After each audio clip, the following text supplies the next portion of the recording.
इतिहास इयत्ता 12वी प्रकरण 8 जागतिक महायुद्धे आणि भारत व्हिडिओ 2 या व्हिडिओमध्ये आपण महायुद्धे आणि भारत या घटकामध्ये पहिले महायुद्ध आणि भारत, दुसरे महायुद्ध आणि भारत तसेच महायुद्धांचे भारतावरील परिणाम या घटकांचा सर्व स्पर्धात्मक परीक्षेच्या दृष्टीने अभ्यास करणार आहोत। नमस्कार, मी देव बिरादर आपल्या सर्वांचं YouTube चॅनलमध्ये हार्दिक स्वागत करतो। महायुद्धे आणि भारत, पहिले महायुद्ध आणि भारत। पहिल्या महायुद्धात इंग्लंडने आपली वसाहत असणाऱ्या भारताला त्याची इच्छा असो वा नसो युद्धात सहभागी करून घेतले।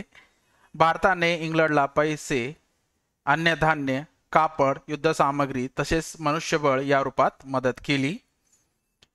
1919 ते 20 अखेरपर्यंत हिंदुस्थानमधील ब्रिटिश सरकारने सुमारे 19 अब्ज रुपये युद्धासाठी मदत केली।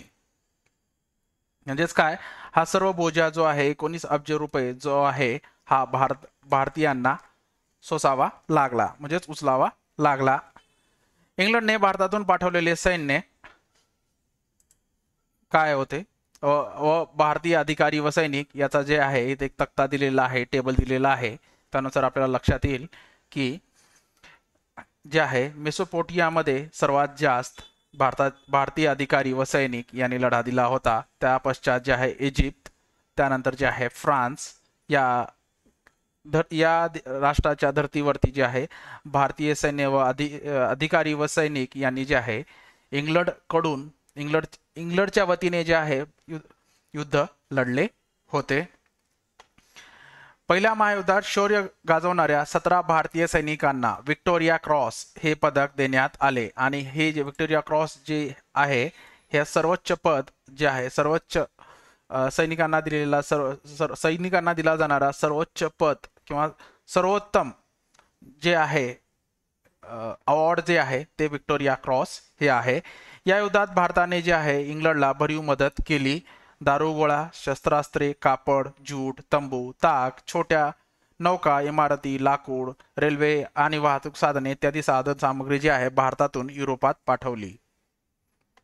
1918च्या अखेरपर्यंत जे आहे 1 अब्ज 40 लक्ष रुपयांची युद्ध सामग्री भारतातून जे आहे ब्रिटिशांनी नेली। हे असे काही पॉइंट्स जे आहेत PSI STI परीक्षेच्या दृष्टीने आवश्यक आहेत, कारण की तिथे जे जर आपण बघितलं तर आयोग जे आहे सिंगल लाईनर प्रश्न विचारत असतो।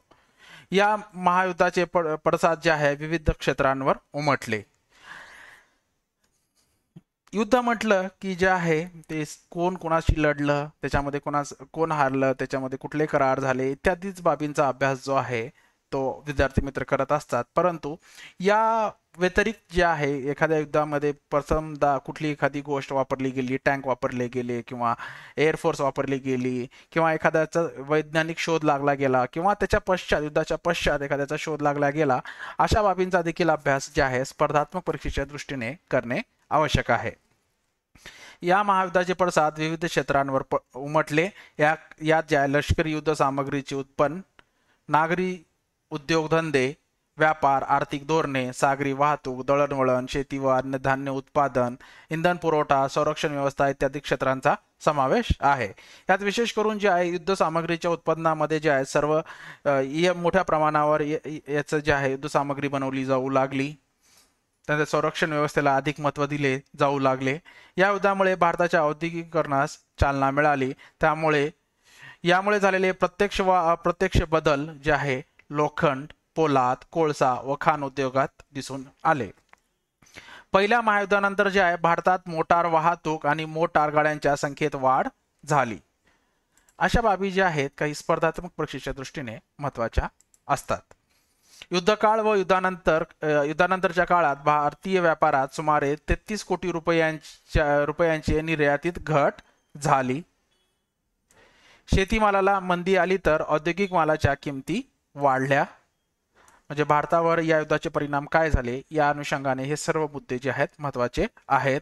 अन्य धान्याची निर्यात इंग्लंड व मित्र राष्ट्रांना करण्यात येऊ लागल्यामुळे जे आहे भारतीयांची अन्नधान्याची गरज भागणे अवघड झाले। भारतात जे आहे अन्नधान्याच्या किमती वाढू लागल्या। हे सर्व मुद्दे जे आहेत ते आपल्याला लक्षात असणे आवश्यक आहे।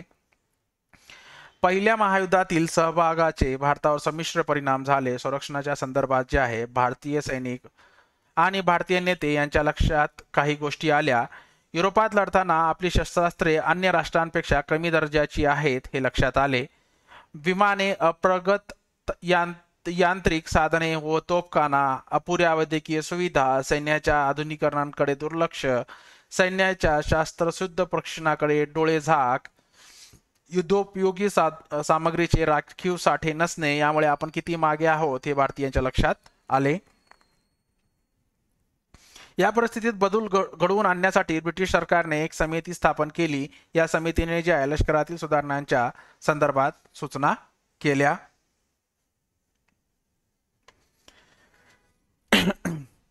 एकोणीसशे मध्ये गव्हर्नर जनरल आणि व्हाईसरॉय लॉर्ड चेम्सफोर्ड आणि Edward Samuel मॉन्टेगो, secretary of state of India यांनी ज्या भारतातील ब्रिटिश प्रशासनात कोणत्या सुधारणा करता येतील त्याचा एक अहवाल तयार केला. या अहवालात जे आहे नागरी तरतुदीबरोबरच जे आहे लष्करी सुधारणा ही त्यांनी सुचवल्या. त्यानुसार जे आहे 1917 मध्ये गव्हर्नर जनरल आणि व्हाईसरॉय लॉर्ड चेम्सफोर्ड व secretary of state of India Edwin Samuel Montagu यांनी जे आहे भारतीयांना पुढील आश्वासने दिली. ती कुठली आहेत? सैन्यात जात, धर्म, वंश याचा विचार न करता हिंदी सैनिकांना पदे देण्यात येतील. म्हणजेच पूर्वी कसं असायचं, आपण 1857च्या उठावाच्या वेळेसच्या सैनिकांना कशा प्रकारची वागणूक दिली जायची किंवा ते कितीही जरी चांगले काम केले तरी त्यांना जे आहे मोठे पद दिले जायचे नाही, याबद्दलचा आपण त्या व्हिडिओमध्ये देखील आढावा घेतलेला आहे.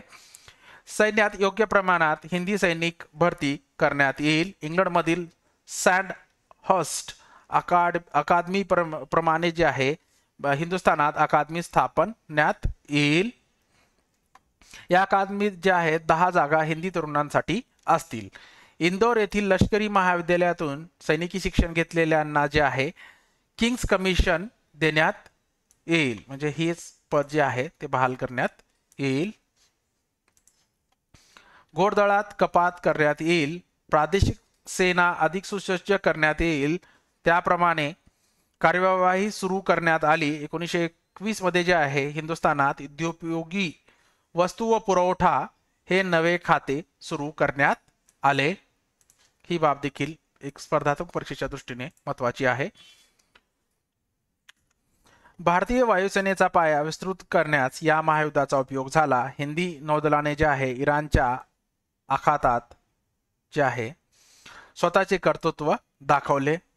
या संदर्भात जे आहे लोकमान्य टिळकांनी महायुद्ध काळात केसरी या वृत्तलेखात लेख लिहून व भाषणांमधून वायुसेनेला आणि हिंदुस्थानच्या जागतिक राजकारणातील स्थानाला महत्त्व द्या. हिंदी लोकांना लष्कर अधिकार पदे देताना भेदभाव करू नका अशी आग्रही मागणी केली. ही बाब देखील स्पर्धात्मक परीक्षेच्या दृष्टीने महत्वाची आहे. आयोग असा प्रश्न विचारू शकतो की पहिल्या महायुद्धाच्या काळात कोणी वृत्तपत्रामध्ये लेख किंवा भाषणांमधून वायुसेनेला किंवा हिंदुस्थानच्या राजकारणातील स्थानाला महत्त्व द्या, हिंदी लोकांना लष्करातील अधिकार पदे देताना भेदभाव करू नका असे कोणी म्हटले तर त्यावेळेस आपल्याला हे नाव लक्षात आलं पाहिजे. पहिल्या महायुद्धाच्या काळात ब्रिटिश सत्तेला युद्ध कार्यात मदत करण्यासंदर्भात टिळकांनी, गांधीजींनी व अन्य नेत्यांनी जे आहे विधायक दृष्टी दाखवली. पहिल्या महायुद्धात सहभागी होण्याचा फायदा आपल्याला भविष्यात मिळेल यावर त्यांचा विश्वास होता. त्यात त्यांची दूरदृष्टी लक्षात येते. अखिल काँग्रेस आणि संरक्षण धोरण. अखिल भारतीय राष्ट्रीय सभेने स्थापनेपासूनच संरक्षण विषयक अनेक ठराव केले होते. त्यात पुढील ठरावांचा समावेश होता. हिंदी नागरिकांना आत्मसंरक्षणासाठी व देश रक्षणासाठी शिक्षण व उत्तेजन द्यावे. संरक्षण खर्च कमी करावा, पण ते अशक्य असल्यास इतर बाबींवरील खर्चात कपात करावी. हिंदी तरुणांना प्रादेशिक सैन्य दलात प्रवेश द्यावा. राणीच्या जाहीरनाम्यानुसार सैन्यात वरिष्ठ हुद्द्यांच्या जागा हिंदी लोकांना द्याव्यात. आपल्याला माहिती होतं की 1857च्या उठावानंतर राणीने एक जाहीरनामा सादर केला होता आणि त्यात म्हटली होती की हिंदी लोकांना म्हणजे भारतीयांना देखील जे आहे सैन्यात वरिष्ठ पद दिले जाईल आणि भेदभाव वगैरे केला जाणार नाही. परंतु इंग्रज ते जे आपण 1900 म्हणजे पहिल्या महायुद्धापर्यंत आपण पाहिलं होतं की त्याच पद्धतीने जरी म्हटलं असलं तरी त्याची अंमलबजावणी केलेला नव्हता. संरक्षण विद्यालय स्थापन करावे, लोकसेना व सेवाभावी दले स्थापन करावीत, ब्रिटिशांच्या हिंदुस्थानच्या संरक्षण खर्चाचा काही भाग उचलावा, असे ठराव करून काँग्रेसने आपल्या संरक्षण विषयक मागण्यांची दिशा दाखवून दिली. परंतु ब्रिटिश सरकारने वरील ठरावांच्या संदर्भात स्वहितकारी धोरण ठेवले. इंग्रज साम्राज्यशाहीने सुरू केलेल्या या युद्धात हिंदुस्थानला ओढण्यात आले. पंडित जवाहरलाल नेहरूंनी आपली कन्या इंदिरा यांना या काळाचे वर्णन करणाऱ्या पत्रात म्हटले आहे, हे हिंदुस्थानचे म्हणजे हे भारताचे युद्ध नव्हते. हिंदुस्थानचे जर्मनीशी भांडण नव्हते आणि तुर्कस्तानशीही नव्हते. हिंदुस्थानला या बाबतीत मतच नव्हते. हिंदुस्थान इंग्लंडची वसाहत होती. मालकीनीच्या पदराला धरून जाणे तिला भागच होते. हे अशा जर काही म्हणी असतील किंवा एखादी विधाने असतील तर ती विधाने देखील जी आहेत स्पर्धात्मक परीक्षेच्या दृष्टीने महत्वाची आहेत. हिंदुस्थानात दारिद्र्य होते त्यामुळे सैन्य भरतीला अडचण नव्हती. सुमारे 11 लाख हिंदी सैनिक पहिल्या महायुद्धात लढले आणि मागे आपण त्या तक्त्यामध्ये पाहिलं होतं की जवळपास इथे किती होते 10,96,000 म्हणजे जवळपास 11 लाख सैनिक जे आहे या युद्धात हिंदी सैनिक भाग घेतले होते. 150 कोटी रुपये हिंदुस्थान तर्फे युद्धाला मदत म्हणून इंग्लंडला देण्यात आले. महायुद्धाच्या काळात भारतातील कित्येक लोक देशांतर करू लागले. कॅनडा अमेरिकेला जाऊ लागले. कॅनडाचे सरकार हे ब्रिटिश सरकारच्या हातातले बाहुले होते. त्यांनी हिंदी लोकांना थारा देण्याचे नाकारले.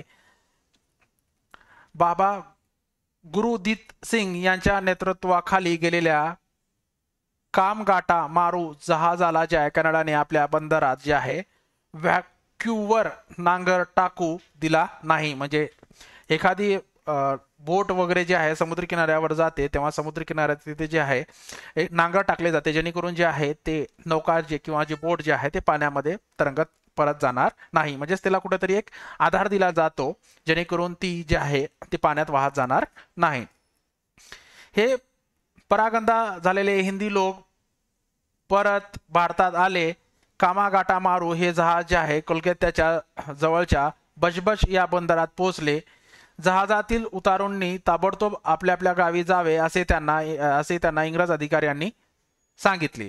ही बाब आणि ही जी बाब आहे ह्याही बाबी ज्या आहेत स्पर्धात्मक परीक्षेच्या दृष्टीने लक्षात ठेवा. लोकांनी तो हुकूम मोडला. इंग्रज अधिकाऱ्यांनी गोळीबार केला. त्यात 30 लोक ठार झाले. इंग्रजांच्या या निर्दयीपणामुळे देशात प्रचंड प्रक्षोभ माजला.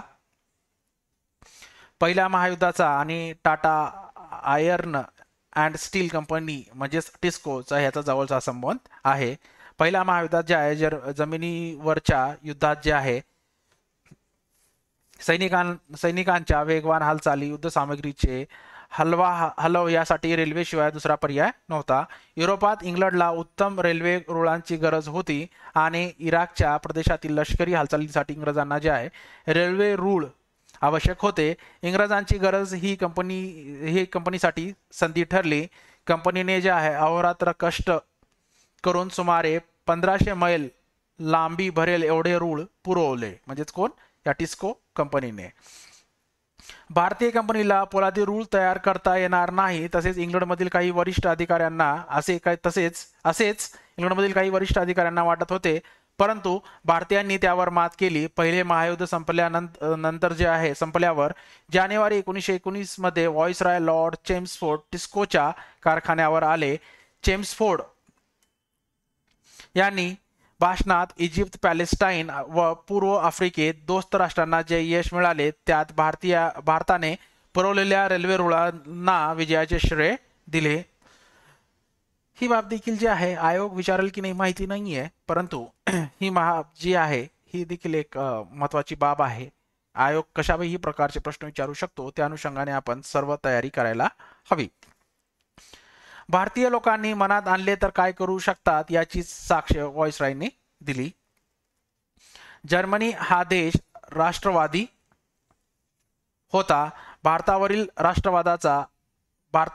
राष्ट्रवादाचा विलक्षण प्रभाव होता, पण जर्मन राष्ट्रवाद आणि भारतीय राष्ट्रवाद यात मूलतः असलेला फरक लक्षात घेतला पाहिजे.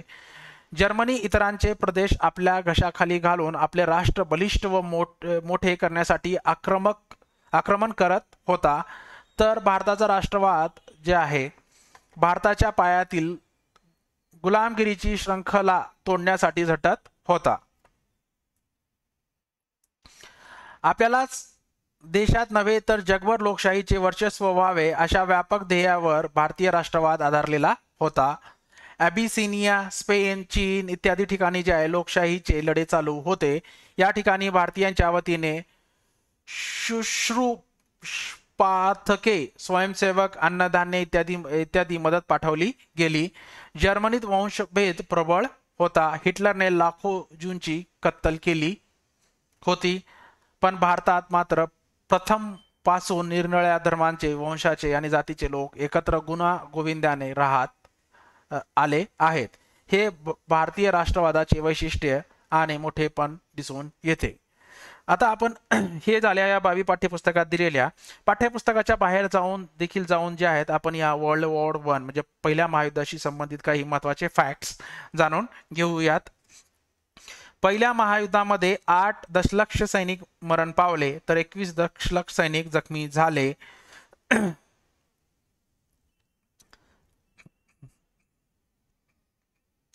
अमेरिका प्रत्यक्षात जे आहे फक्त 7.5 महिने या युद्धात भाग घेतला होता. त्या काळात जे आहे अमेरिकेचे 1,16,000 सैनिक मारले गेले तर 2,04,000 पेक्षा जास्त सैनिक जखमी झाले होते. 1916 मध्ये करण्यात झालेल्या बॅटल ऑफ वर्ड्रनच्या लढाईत 10 महिन्यात जवळपास अमेरिकेचे जे आहेत दशलक्ष सैनिक जखमी झाले होते. म्हणजेच काय, million casualties in 10 months. German सम्राट कॅन्सर विल्यम द्वितीयने राजपद त्यागल्यानंतर 9 नोव्हेंबर 1918 रोजी दोन्ही बाजूंचे नेते फ्रान्समधील कॅम्पिग्रे येथे भेटले. 11 नोव्हेंबर रोजी शांतता शस्त्र संधीवर स्वाक्षरी झाली. या युद्धामुळे जे आहे रशिया, तुर्क, जर्मन आणि ऑस्ट्रो हंगेरियन साम्राज्य कोसळले गेले. 1919 मध्ये वर्साईच्या कराराद्वारे म्हणजेच काय द ट्रीटी ऑफ वर्सॅलिस पहिले महायुद्ध जे आहे अधिकृतपणे संपले. या करारानुसार जे आहे युद्धाची संपूर्ण जबाबदारी जर्मनीने स्वीकारली पाहिजे.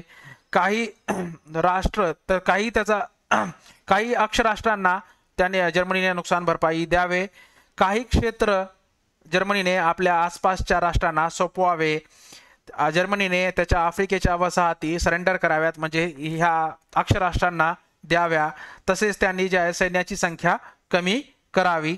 आणि आपण हेही पाहिलं होतं मागच्या व्हिडिओमध्ये की या अशा महायुद्धानंतर दुसरे महायुद्ध होऊ नये म्हणून राष्ट्रसंघाची स्थापना जी आहे ती करण्यात आली होती. ही संकल्पना जी आहे अमेरिकेचे तत्कालीन राष्ट्राध्यक्ष वुड्रो विल्सन यांनी मांडलेली होती. परंतु जे आहे अमेरिकेने या राष्ट्रसंघाचे सदस्यत्व घेतले नव्हते. या राष्ट्रसंघात जे आहे 1923 पर्यंत जे आहे 53 देश सामील झाले होते. या जर्मनी 1919 मध्ये राष्ट्रसंघात सामील झाले, पण बरेच जर्मन लोक या वर्सराईच्या करारामुळे जे आहे खूप नाराज होते. जर्मनी आणि जपानने 1933 मध्ये जे आहे राष्ट्रसंघातून माघार घेतली. इटलीने 3 वर्षानंतर राष्ट्रसंघातून माघार घेतली. या पहिल्या महायुद्धामुळे जे आहे प्लास्टिक सर्जरीचा शोध लागला. प्लास्टिक सर्जरीच्या सुरुवातीच्या उदाहरणांपैकी एक पहिल्या महायुद्धाच्या वेळी आले. पहिली घटना पहिल्या महायुद्धाच्या वेळी आली जेव्हा हॅरोल्ड गिलीज नावाच्या एका सर्जनने चेहऱ्यावरील भयंकर जखमा झालेल्यांना मदत केली. परंतु भारतामध्ये आपण प्राचीन भारताचा इतिहासचा अभ्यास करत असताना आपल्याला माहिती आहे की प्लास्टिक सर्जरी जी आहे भारतामध्ये प्राचीन कालखंडापासूनच केली जात असे. आणि आपण भारतामध्ये जे आहे प्लास्टिक सर्जरीचे जनक म्हणून जे आहे सुश्रुत यांना ओळखतो. याच पहिल्या महायुद्धाच्या कालखंडात जे आहे पहिल्यांदा रक्तपेढ्यांचा विषय आला. म्हणजेच काय रक्तपेढ्या विकसित करण्यात आल्या.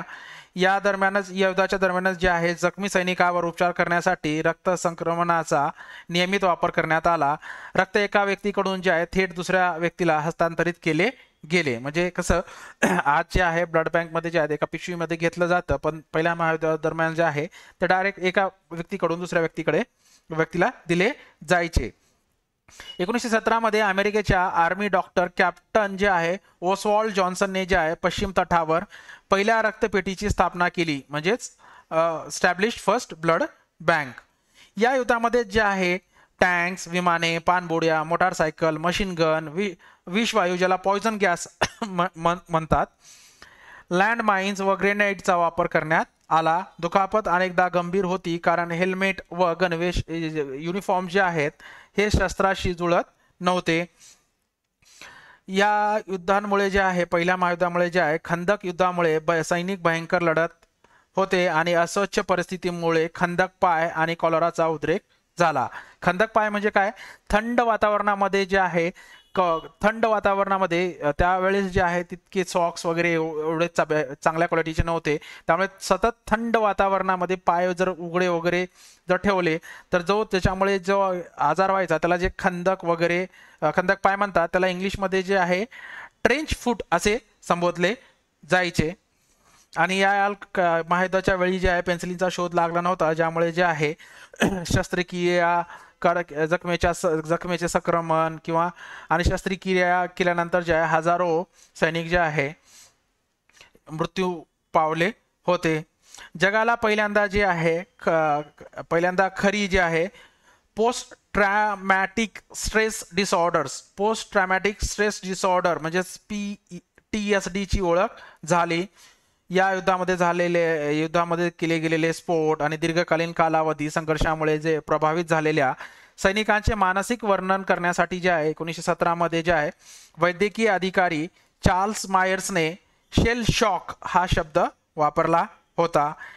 पहिल्या महायुद्धात जे आहे युद्धात लढणाऱ्या किंवा मरण पावलेल्या पुरुष सैनिकांच्या जागा भरून काढण्यासाठी देखील जे आहे महिला सैनिकांमध्ये जे आहे प्रवेश करणे आवश्यक होते. म्हणजे खूप साऱ्या महिलांना देखील जे आहे युद्धात भाग घ्यावा लागला होता.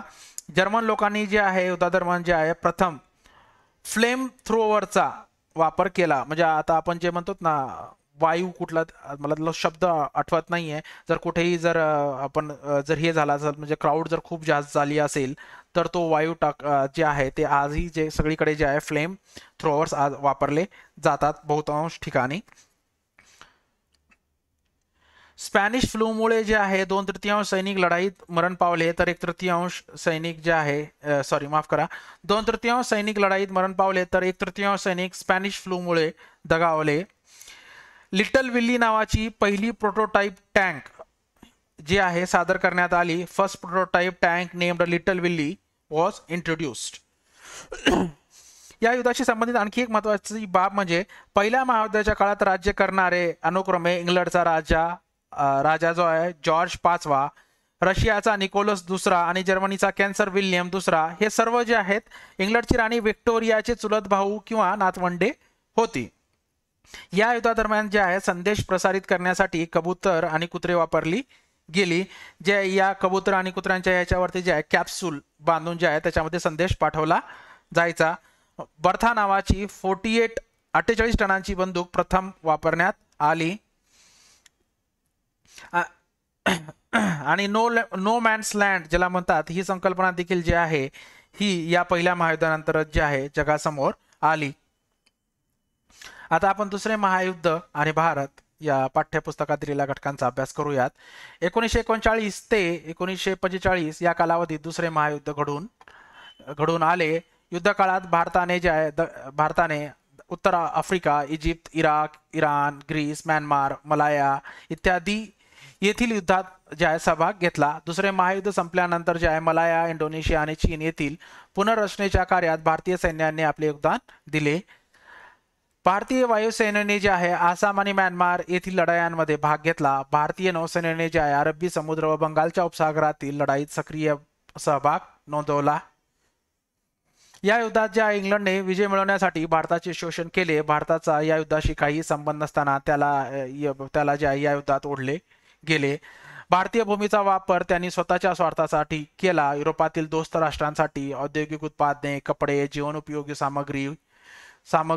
सामग्री पुरवणारी हक्काची वसाहत म्हणून जे आहे ब्रिटन भारताकडे बघत होता. युद्ध सामग्रीच्या संदर्भात सुरुंग, रणगाडे, जहाज दुरुस्ती, पोलादी नळ, रेल्वेचे रूळ व बांधणी साहित्य, रेल्वेचे डबे, लाकूड, तारा यंत्रांचे खांब, छोट्या युद्ध नौका व बोटी, अन्नधान्य, कापड, तंबू, बूट, औषधे, स्फोटके, दारुगोळा इत्यादी माल पाठवण्यात येत होता. यासाठी ब्रिटिशांनी अनेक कारखाने भारतात उभारले. दुसऱ्या महायुद्धात ज्या हिंदी सैनिक व अधिकाऱ्यांनी विलक्षण शौर्य गाजवले त्यांना त्या काळातील शौर्याचे सर्वोच्च पदक म्हणजेच विक्टोरिया क्रॉस देण्यात आले होते. अशा 31 सैनिक व अधिकाऱ्यांना विक्टोरिया क्रॉस देण्यात आले. यात जे आहे महाराष्ट्रातील जे आहे ही बाब एक महत्वाची आहे स्पर्धात्मक परीक्षेच्या दृष्टीने.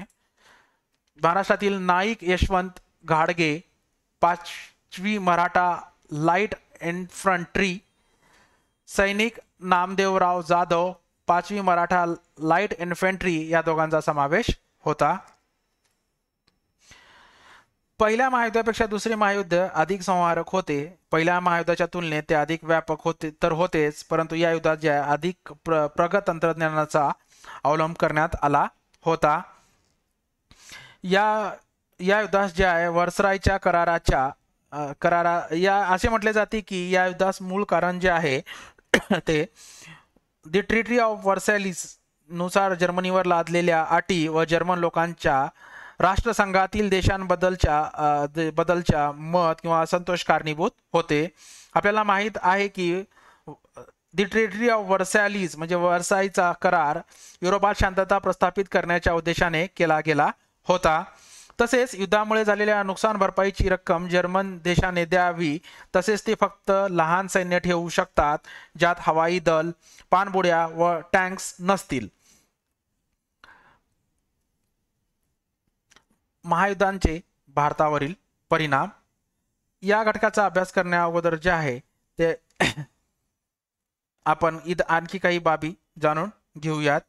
जर्मन देशाच्या पराभवानंतर जे आहे बिग 3 म्हणजेच ब्रिटिश पंतप्रधान विन्स्टन चर्चिल, अमेरिकेचे अध्यक्ष फ्रँकलिन रूझवेल्ट आणि सोव्हिएत प्रीमियरचे म्हणजे रशियाचे राष्ट्राध्यक्ष जोसेफ स्टॅलिन याल्टा परिषदेत जर्मनीशी कसे वागावे यावर करार करण्याच्या उद्देशाने भेटले. त्यानंतर जे आहे ते पॉट्सडॅम परिषदेत सहभागी झाले. अमेरिकेचे राष्ट्राध्यक्ष फ्रँकलिन रूझवेल्ट यांनी आम्ही करू शकतो म्हणजे वी कॅन डू इट मोहिमेचे नेतृत्व केले, ज्यात त्यांनी जे आहे अविवाहित व विवाहित महिलांना कार्यबलात म्हणजे वर्कफोर्समध्ये सामील करण्याचे आव्हान देखील जे आहे या कालखंडात म्हणजे या दरम्यानच केले होते. रशियाला या युद्धात 21 दशलक्ष जीवितहानीस सामोरे जावे लागले होते. होलोकॉस्टमध्ये सुमारे 10 लाख ज्यू मरण पावले तर लाखो फिलिपिन्स सारख्या देशांमध्ये निर्वासित म्हणजेच रेफ्युजीज झाले.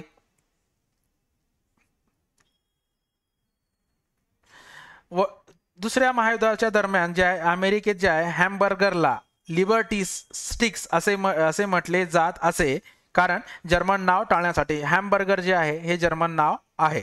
During world war II hamburgers in America were called liberty sticks to avoid this German name. युद्ध काळात इंग्लंडला जे आहे मनुष्यबळाची व पैशाची गरज निर्माण झाली. जे आहे त्यासाठी जे आहे सरकारने भारतातील लष्कर भरती सुरू केली. प्रसंगी सैन्य भरतीसाठी जे आहे सक्ती केली. पैसा उभारता यावा म्हणून जे आहे भारतीय जनतेवर जादा कर लादले. व्यापार व उद्योग धंद्यावरील करात मोठ्या प्रमाणात वाढ केली. युद्ध काळात जीवनावश्यक वस्तूंच्या किमती जे आहे भरमसाठ वाढलेल्या महागाई बरोबरच या काळात जे आहे औद्योगिक मंदीमुळे बेकारीचे संकटही भारतीयांपुढे उभे राहिले. या परिस्थितीला जे आहे ब्रिटिशांची शोषक सत्ता कारणीभूत आहे याची भारतीयांना जे आहे जाणीव झाली. कामगार, शेतकरी व मध्यमवर्गीय हे सगळेच ब्रिटिश सत्तेच्या विरोधात राष्ट्रीय चळवळीत मोठ्या संख्येने सामील झाले. सप्टेंबर 1939 मध्ये युरोपात दुसरे महायुद्ध भडकले. इंग्लंड व फ्रान्स यांच्या विरुद्ध जर्मनी व इटली असे युद्धांचे प्रारंभीचे स्वरूप होते. जर्मनी विरुद्ध इंग्लंडने युद्धच पुकारताच भारतही इंग्लंडच्या बाजूने युद्धात सामील झाल्याची घोषणा त्यावेळचे व्हाईसराय लॉर्ड लिथिगो यांनी केली. तर पहिल्या महायुद्धाच्या कालखंडात व्हाईसराय कोण होता, दुसऱ्या महायुद्धाच्या कालखंडात व्हाईसराय कोण होता, या बाबी आपल्याला देखील स्पर्धात्मक परीक्षेच्या दृष्टीने जाणणे आवश्यक आहे. व्हाईसरायच्या या घोषणेचा राष्ट्रीय सभेने निषेध केला. जर्मनीतील व इटलीतील आक्रमक हुकुमशाही विचार प्रणालींना जसा राष्ट्रीय सभेचा प्रखर विरोध होता, तसाच तो इंग्लंडच्या साम्राज्यवादाला व वसाहतवादालाही होता. युरोपात लोकशाहीचे रक्षण करण्यासाठी आपण जर्मन व इटली विरुद्ध लढत आहोत असा इंग्लंडचा दावा होता.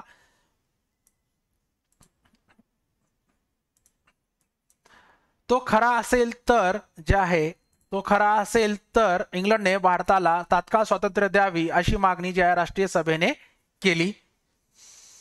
स्वतंत्र भारत जर्मनी विरुद्ध इंग्लंडला युद्धात मदत करील असे आश्वासनी राष्ट्रीय सभेने दिले. भारतात इंग्लंडचे साम्राज्यवादी शासन कायम राहणार असेल तर इंग्लंडच्या युद्धकार्याला भारत मदत करणार नाही असे राष्ट्रीय सभेने घोषित केले. ही बाब देखील स्पर्धात्मक परीक्षेच्या दृष्टीने महत्त्वाची आहे. महायुद्ध सुरू असेपर्यंत भारतासंबंधी कोणताही निर्णय इंग्लंडचे सरकार घेणार नाही असे लिथिगो यांनी जाहीर केले. तेव्हा इंग्लंडच्या युद्धकार्यात सहभागी व्हायचे नाही असा निर्णय राष्ट्रीय सभेने घेतला. या सुमारास भारताच्या पूर्व सीमेजनिक हजारो भारतीय सैनिक ब्रिटिशांविरुद्ध युद्ध करण्यास उभे टाकले. हे सर्व सैनिक म्हणजेच काय होते? आझाद हिंद फौजेचे सैनिक होते. नेताजी सुभाषचंद्र बोस हे त्यांचे नेते होते. इंग्लंड महायुद्धात गुंतलेला असताना भारतात प्रखर जन आंदोलन सुरू करावे व भारताला स्वतंत्र करण्यासाठी गरज भासली तर इंग्लंडच्या शत्रूचीही मदत घ्यावी असे त्यांचे मत होते. आझाद हिंद सेना आपल्या ध्येय प्राप्तीसाठी अविरत झुंजली. अशा पद्धतीने आझाद हिंद सेनेने भारतीय स्वातंत्र्य लढ्यात आपले योगदान दिले. 1945 सालच्या ऑगस्ट महिन्यात दुसरे महायुद्ध थांबले. त्यात इंग्लंडला विजय मिळाला खरा, परंतु युद्धामुळे इंग्लंडची आर्थिक हानी व मनुष्यहानी फार मोठ्या प्रमाणावर झाली होती. त्यामुळे इंग्लंडची शक्ती कमी झाली तशातच भारतीय जनता व भारतीय सैनिक यांच्यावरील ब्रिटिश सत्तेचा दरारा नाहीसा झाल्याची जाणीव ब्रिटिश राज्यकर्त्यांना झाल्यामुळे भारतातून काढता पाय घेण्याचा निर्णय इंग्लंडने घेतला. दोन महायुद्धामुळे मोठ्या प्रमाणावर जीवित व वित्तहानी झाली. यामुळे जागतिक शांतता प्रस्थापित करण्यासाठी एक यंत्रणा निर्माण केली गेली पाहिजे. या जीवितून पहिल्या महायुद्धानंतर राष्ट्रसंघ आणि दुसऱ्या महायुद्धानंतर संयुक्त राष्ट्र या आंतरराष्ट्रीय संघटनेची स्थापना करण्यात आली. या संघटनेच्या कार्यात भारताने आपले भरीव योगदान दिलेले आहे. डॉक्टर द्वारकानाथ कोटणीस यांचा जन्म 10 ऑक्टोबर 1910 रोजी सोलापूर येथे झाला. दुसऱ्या महायुद्धाच्या काळात चीनी जखमी सैनिकांची सेवा करण्याचे काम त्यांनी केले. 1937 मध्ये जपानने चीनवर आक्रमण केले तेव्हा चीनी सरकारच्या मागणीप्रमाणे पंडित जवाहरलाल नेहरू यांनी जखमी चीनी सैनिकांची सेवा करण्यासाठी 5 डॉक्टर चीनला पाठवले. त्यात डॉक्टर द्वारकानाथ कोटणीस मुख्य होते. त्यांनी 5 वर्ष चीनी सैनिकांची देखभाल केली. डॉक्टर कोटणीस यांचे प्लेगच्या साथीत 9 डिसेंबर 1942 रोजी निधन झाले. डॉक्टर कोटणीस यांचा त्याग व समर्पण वृत्तीने भारत व चीन देशात मैत्रीपूर्ण संबंध प्रस्थापित केले. प्रसिद्ध चित्रपट निर्माते व्ही शांताराम यांनी डॉक्टर कोटणीस की अमर कहानिया हा चित्रपट निर्माण करून कोटणीसांची स्मृती चिरस्थायी केली आहे. डॉक्टर कोटणीसांचे सोलापूर येथील घर स्मारक म्हणून घोषित केले गेले आहे. तर कोटणीस यांच्याशी संबंधित गोष्टींचे संग्रहालय तेथे डॉक्टर कोटणीस यांच्याशी संबंधित गोष्टींचे संग्रहालय आहे. दुसऱ्या महायुद्धाच्या काळात जे आहे 17 इन्फेंट्री डिव्हिजन्स अंतर्गत सॅम हरमुसजी फ्रास्मी जम्श माफ करा दुसऱ्या महायुद्धाच्या काळात 17 इन्फेंट्री डिव्हिजन अंतर्गत सॅम हरमुसजी फ्रामजी जमशेदजी मानकेशा यांना म्यानमारमध्ये जपानी सैन्याचे हल्ले रोखण्यासाठी पाठवण्यात आले होते. सॅम मानकेशा हे प्रभारी कमांडर होते. त्यांच्या नेतृत्वाखालील सैन्याने जे आहे सितांग ब्रिजवर हल्ला केला. हे महत्त्वाचे ठाणे जिंकणे गरजेचे होते. सॅम मानकेशा यांच्यावर जे आहे शत्रू तुटून पडले. जपानच्या मशीन गनमधून झालेल्या गोळीबारात मानकेशा यांच्या अंगात 9 गोळ्या घुसल्या. त्यांच्या या अतुलनीय शौर्याबद्दल त्यांचे अभिनंदन करण्यासाठी त्यांचे वरिष्ठ कमांडिंग ऑफिसर मेजर जनरल जे आहे डी कोवन हे स्वतः आले होते. त्यांनी स्वतःच्या छातीवरील मिलिटरी क्रॉस हे पदक जे आहे मानकेशा यांच्या छातीवर लावले. हे पदक फक्त जीवन सैनिकांनाच दिले जाते. मानकेशा यांना दवाखान्यात नेण्यात आले. पुढे ते स्वतंत्र भारतातील पहिले फील्ड मार्शल झाले. त्यामुळे जे आहे भारताच्या पहिल्या फील्ड मार्शल बद्दल याच्याबद्दल थोडी संक्षिप्त माहिती आपण या जी आहे हे पाठ्यपुस्तकात दिली गेलेली आहे. मी तुम्हाला व्हिडिओ पाठ्यपुस्तकाच्या बाहेर जाऊन जे आहे काही गोष्टी सांगितल्या होत्या, जसं की अमेरिकेचं जे आहे विड्रो विल्सन, इंग्लंडचं जे अमेरिकेचं जे आहे हे आता जी नावं जी दिलेली आहेत जर्मनीची हिटलर, इंग्लंडचं जे आहे लिन लिथिगो, अमेरिकेचं जे आहे विड्रो विल्सन जे आहे विन्स्टन चर्चिल, हे कुठल्या देशाशी संबंधित होते यावरती देखील जे आहे आयोग प्रश्न विचारू शकतो. त्या अनुषंगाने जे आहे मी पाठ्यपुस्तकाच्या बाहेर जाऊन त्या बाबी सांगितलेल्या आहेत. हा व्हिडिओ तुम्हाला कसा वाटला? या व्हिडिओमध्ये पाठ्यपुस्तकाच्या बाहेर जाऊन सांगितलेल्या नोट्स तुम्हाला किती उपयुक्त वाटल्या हे आम्हाला कमेंट बॉक्समध्ये कमेंट करून नक्की कळवा. व्हिडिओला लाईक करायला, यूट्यूब चॅनलला सबस्क्राईब करायला विसरू नका, जेणेकरून तसेच बेल आयकॉनला क्लिक करायला विसरू नका, जेणेकरून अशा उपयुक्त व्हिडिओची माहिती सर्वप्रथम आपल्यापर्यंत नोटिफिकेशनद्वारे पुरवली जाईल. धन्यवाद.